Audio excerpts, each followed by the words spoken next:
The 1990s were peak time for drug awareness and anti-drug PSAs. With access to narcotics becoming all the more common and straightforward, it made it a lot easier for kids to get in on the trend, and naturally this is causing a bit of a conundrum in society.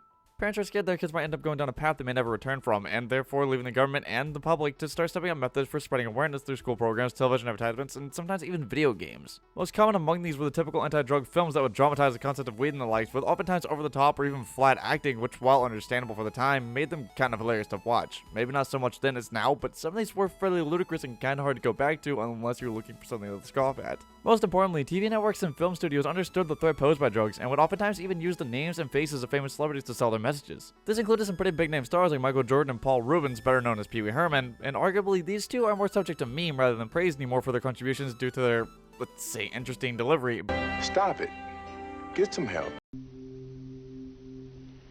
This is crack. But they still play their part. Even if it is arguable that Rubens sounded kind of disturbing and may have had a little too much fun in an adult movie theater later on, but he still tried and you can't really take that away from the guy. Studios would sometimes even adapt beloved characters of fiction to take on the mission of spreading awareness of the looming dangers that were lurking in the shadows of their neighborhoods and cities. Most of these were brief little tidbits like these TMNT PSAs in which the turtles simply called drug users dorks, which isn't anything special, but it was the heroes in a half shell attacking drugs directly as a team. Except not really even a little bit. They kind of just showed up on a TV screen and said, hey, this kid is about to do some drugs. What can he do to get out of this? And truthfully, this was kinda lame, but it was a fantastic concept that should have worked really well in essence. Of course, I can't speak for the impact that it had on people of the time. I was born a few years after this ran on television networks, and that applies to most of these PSAs that I happen to have found in passing, which includes this intriguing piece of animation and anti-drug promo history known as Cartoon All-Stars to the Rescue. An anti-drug animation financed by McDonald's and Ronald McDonald Children's Charities Association, it served the same purpose as these other PSAs that had circulated, but it was also a special treat for children and parents alike. Or so I'd like to imagine. I only just found this a little bit ago, but as someone who has a soft spot for retro media and even some of the characters seen in this film, I found this to be an unironically charming and enjoyable little adventure. All Stars to the Rescue is an animated cultural pleasure as it tells the story of a boy named Michael who falls victim to the use of drugs, specifically the mean green fiend itself.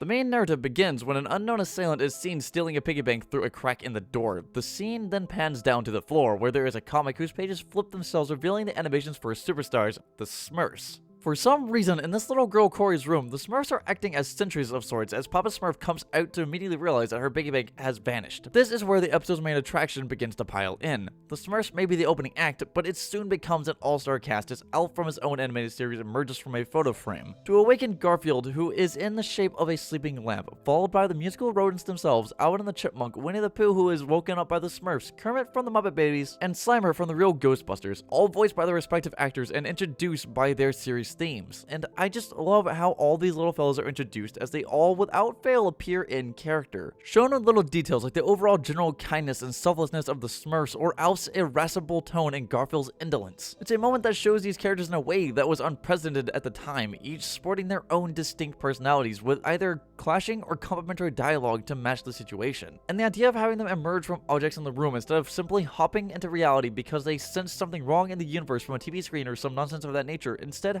having them present when the conflict arises, makes for a simple, silly, yet a reasonable explanation for these characters who share vastly different universes to coincide. Once these icons take their place into the main narrative, we are led to the end of the hall outside of the bedroom, where there is a crash, leading the crew to investigate further, where they discover the culprit, none other than Corey's own brother, Michael. Michael is then heard muttering to himself as he shakes the funds out of the piggy bank, possibly unable to count. All right.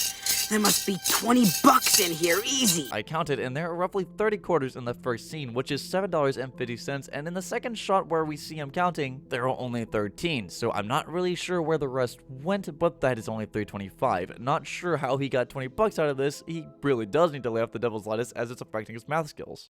Corey makes her way into Michael's room to ask about her piggy bank when he begins acting hostile when she confronts him upon seeing her piggy bank in pieces. Then he becomes even more hostile when sketchily hiding a box under his bed, giving the gang the opportunity to investigate. Inside, they discover an assortment of strange objects they don't understand but can all tell is probably not good until Simon decides to break out his nerditude. Toto, something tells me we're not in cartoon territory anymore. What's that funny smell? I hate to suggest this, but my guess would be marijuana, an unlawful substance used to experience artificial highs. And I'm going to be completely honest with you here. Hearing Simon not only say the word marijuana, but proceed to describe it as an unlawful substance used to gain artificial highs, it gave me way too much amusement. And this is a heavy theme I'll address throughout the video, but little moments where the cast of children's heroes kind of slip from their animated safe spaces and into reality gives a nice little bit of nuance to tell kids this is a fun story, but also doubles as a parable for the risk of using drugs. Yes, it sounded silly hearing a chipmunk not only note the drug, but define it, but it was reasonably sincere in delivery, which made it land well and gives a good idea of what exactly we are dealing with and why kids should steer clear of the substances. The episode goes on to establish the obvious signs of drug use by noting Michael's change in demeanor, by having Corey spouting about how he tells her everything and stating that he can literally just ask for help, with him becoming irate as he storms out of the room, indicating a change in personality. It does a good job of showcasing the fact that when a kid is desperately trying to hide something, they become anxious and defensive. Michael? It's me. Go away. I'm just looking for... Is that my piggy bank? I told you to stay out. And what's in that box? None of your business. And keep your hands off. All in all, I think the scene is well made for conveying a message of how narcotics temper with the psyche as a whole. The show goes on showing the gang following Michael in the midst of his new proclivity, with a group of friends and introducing the main antagonist of the film himself, Smoke. As his absurdly clever name implies, he is little more than the embodiment of the negative influence of drugs and feeling the pressure of fitting in. He's characterized by the general consensus of the time that drugs could fix all of your problems by making you forget, which really just means he is lying to himself to feel better, an accurate representation of inebriation to a certain extent. The scene then proceeds to escalate to literally no meaningful levels as a friend asks if they want to try some kind of pills, displaying the judgmental lapse caused by marijuana, Michael being told by Smoke to try it because it makes him cool. The kids hear sirens and then flee, sending Michael into an alley where he gets panicking, having Smoke abandon him in a humorous way. Again, showing that drugs simply aren't a cure-all and are only a temporary fix, if even one at all. Now with Michael all alone, from around the corner comes a large, lumbering mass of bugs. Okay, it's not a mass of bugs, it's just Bugs Bunny making his debut in the film, as well as the debut and the start of Mel Blanc's replacement, Jeff Bergman, who would begin to take the role of Bugs and Daffy Duck for years to come from this point forward, which is just a cool bit of trivia, but I digress. From here is where the movie sort of descends into bizarrity and sometimes nightmare territory. Bugs is the first of the All-Stars to confront Michael mano a mano, doing so by firing back at Smoke and of course pulling one of the most loony things he can muster, summoning a time machine to give Michael the old 1-2 Christmas story how do you do. Up 2 years ago. Listen, kid, this is the past, and the past is in black and white. Get it? This is the bit where your whole life flashes before your eyes. Do you recognize that guy, perchance? It's me. When I was a kid. Do tell. Bugs has the most honest talk so far, asking Michael how he got into this habit, and when Michael says he wanted to, Bugs looks his boy in the eye and straight says, "I call BS," and drags him into the machine. In the background, Corey is trying to hide the fact that something is wrong due to some sibling code. This is all despite Pooh trying his best to tell her to do better and be a better little sister and do the right thing. These conflicting elements are actually fairly convincing. Michael is currently being chastised for his mistakes while his younger sister is scared of his well-being but not wanting to lose his trust, providing a broader perspective of sensibilities. The film so far has reasonably shown how these things can affect more than just the user with light-hearted yet heavy dialogue, and is accented very well by the setting and cast.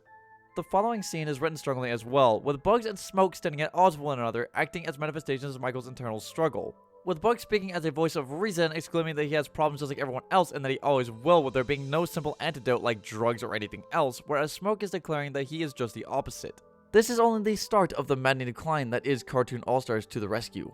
Michael is then seen talking to his friends when they bring up the idea of crack, having even Michael question their own mental fortitude, before of course leading to the most natural possible outcome of getting robbed. And if I am understanding this world correctly, these fictional characters that we are seeing aren't alive, as one would expect. So either Michael is extremely out of it, and this girl took his wallet while his mind filled in gaps with Smoke straight mugging him, or the line between real and imaginary has degraded into nothing, allowing even the dumbest of people to interact with the land of fiction.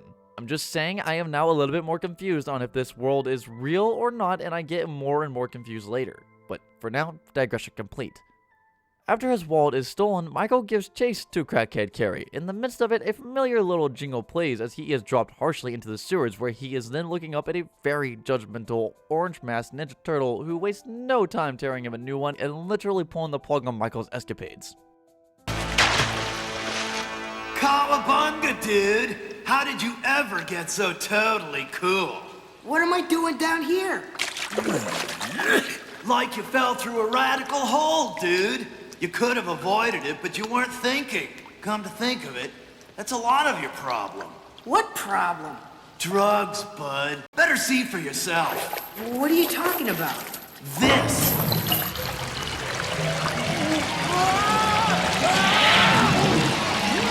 Washing his dope-addled mind down the drain, where he comes into contact with Baby Kermit and Miss Piggy in a roller coaster in the middle of the human brain via the power of imagination. If this isn't any indication that Michael has gone a little bit too far, then I don't think there's a meaningful way to tell the boy he has messed up. I mean, if I were doing something that resulted in me sitting in a roller coaster piloted by a frog and a pig through the mind, which I entered by being drowned by a Ninja Turtle, I think I would recount my entire life. Not just like the last week, but like my entire perception of the world. Because this is a cavalcade of madness that one does not simply stumble upon and walk away from. This kind of dream is definitely worth some introspective given the trauma that it would likely induce. Sarcasm and dry wit aside, this roller coaster segment is actually kind of amazing. The message being brought forth about the highs and lows of doing any kind of drug is so well crafted and stated here. The scene has an intense score and some spectacular imagery. It looks like the domain of an RPG final boss, and it sells the intensity brilliantly. It is stupid seeing Kermit explain the adverse and last impacts of drugs, but the stress in their voices and loudness of the environment makes for a high pressure scenario to help further push the agenda and also exemplify anxiety being induced by the drugs. It is a dark, somber scene, and seeing the varying inflections and expressions of the cast with Kermit's determination to talk Michael out of his new activities and the fear on Smoke's face as he is dragged along gives a progressive tensity. One that leads into the most iconic moment of the film. Wonderful Ways to Say No, a musical number performed by Howard Ashman and Alan Menken. The song is delivered by the majority of the so far showcase cast, started off by Huey, Dewey, and Louie, nephews of Donald Duck, and also is one of the moments when Michael actually expresses any kind of revelation that maybe drugs are not so very good. What's happening to me? Are you okay? Huh? Now I'm seeing ducks? Oh man, I gotta get off of these drugs. Drugs? Oh, bad news, Michael. Which prompts even these ducklings to ream him about his sorry excuses and lead the song's charge. Oh, why don't you just say no? Well, maybe it's because I don't want to. Maybe it's because you don't know how. Let's show him how to say no. It has a fairly catchy beat and endearingly gives a variety of ways to simply never get started in the first place. Meanwhile, there are some new inclusions like Tigger joining the ensemble cast and each one saying something within their own cadence. Many of these are viable suggestions as well, and the point is clear cut. I hope those who did get to hear this catchy tune remember it fondly and maybe even did feel something from it and got moved in the right direction, because it certainly has a hearty impact on the auditory senses and nostalgic parts of the brain. The song ends with Michael getting jolted awake by what I imagine to be Miss Piggy for some reason kicking the cameraman in the face. Immediately, Michael reaches for his stash and Smoke emerges, apparently afraid of the goodwill of the All-Stars, even though it was a dream, I think. Then his sister comes searching for him again, startling him and causing him to again become irate. And despite Corey doing her best, telling him that Pooh Bear wants to know why he is being so distant and cruel, he becomes physical, shoving his own little sister. Get out of here! And if you say a word to Mom or Dad... Ow! You're hurting me. I didn't mean to. Upon seeing the dismay and fear upon his little sister's face, he is then pushed into some self-reflection while being gaslit by Smoke and yoinked into a mirror by Alf, who calls him ugly and mocks him for his lack of situational awareness. Showing him that to himself he looks healthy and composed, but in reality he is falling apart, a decrepit young man. This one, for instance. What do you see? Me. I see me. Wrong! Flag on the play, 10-point penalty. Who's that? Well, it's not Freddy Krueger. This is you. Pretty pitiful, huh? You see, drugs aren't your pal. They're your enemy, storming the battlements, trying to take control. I could quit if I want to. Another instance of well-demonstrated self-destruction. Alf then proceeds to lead Michael down a hall of closed doors. At the end of this hallway is a door labeled the man in charge, which Michael naturally assumes will be him behind the door. Michael is then shocked when he opens the door to see it isn't him who is in the chair, rather Smoke, the monster behind all of this, the one causing him to cause harm to his family. And the idea of all this being conveyed through mirrors and closed doors, only to have the room at the end be detached and heralded by the entity he has fallen victim to, is amusing in a miserable way. In the end of his drug-induced nightmare, he encounters a room that claims to show him his future. Unfortunately for him, it is a farce set up by Daffy Duck. Okay, it isn't really a farce. It is just Daffy being Daffy, a dolt who tries to read Michael's future with a bowling ball as a gag, and finally being shown correctly, we see a vision of a morbid, grotesque husk. A young man lying on a table, zombified and twitching. A drug-riddled Michael that finally sets Michael's mind somewhat straight, prompting the All-Stars to give him one last speech. This time seemingly making some kind of headway. The conclusive speech is delivered by only a few, the one specifically who actually talked with him about his failings in the past. Once Michael comes out of his head and back to his senses, he rushes back into his room to warn his sister of the dangers of narcotics, and at last is able to dismiss Smoke's ill-intended words. It is a simple ending, of course, it's supposed to be, and the ideology behind having Smoke's last words being, "You can't get rid of me this easy. I'll be back, and you can bet on it." He's right, you know.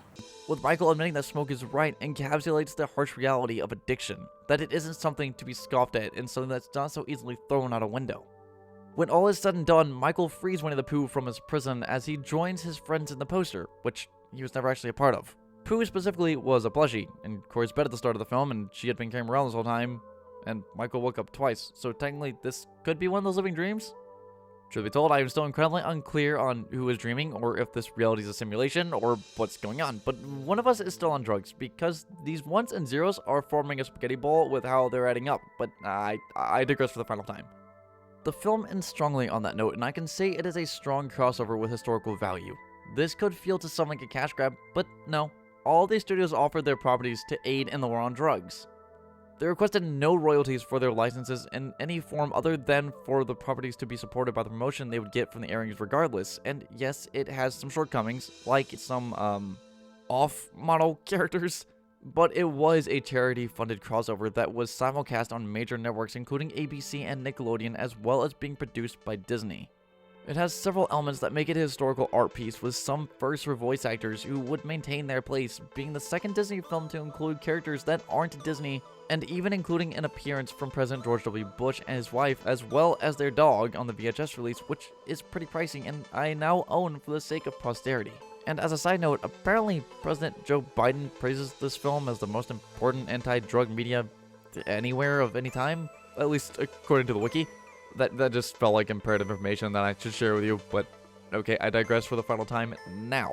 So anyway, this film is at the bare minimum a novelty, and if you have not seen it, then I think you should do yourself a favor and look at it yourself. It is impossible to buy or watch it through any streaming platforms or even a proper DVD, but it is free on YouTube if you feel like snooping. The film markets its message poignantly, and for a low-cost production, has solid voice work and employs its properties favorably to give it the charm it needed to stand out. And also, just as a PSA, the topics here are handled in an outdated manner, and we have a lot more knowledge of these substances now, but the overall risk factor is ever present and not to be taken lightly. I'm not about to start preaching or telling you what to do, but if you know anyone who has crossed a threshold that has caused themselves or anyone else harm, including yourself, offer help before you judge, and keep an eye out to try and prevent addiction from becoming too severe to the point of no return.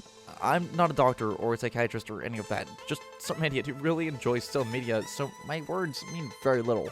But at the risk of sounding kinda cheesy, your words can mean a lot if directed accordingly, and that's all I needed to interject. So with that, if you have somehow found yourself here at the finale of my video, then your time is very valued, I assure you. And if you have any feedback, then by all means, click whichever thumb you deem most relevant. And by all means, chastise me the way the Toons chastise Michael, and tell me where I went wrong so I can improve. Like, maybe working on a new schedule that doesn't take me over a year. Hopefully I will see you again in the future, but until then, I bid thee a fond farewell, and I sincerely do thank you, whether it seems like it or not.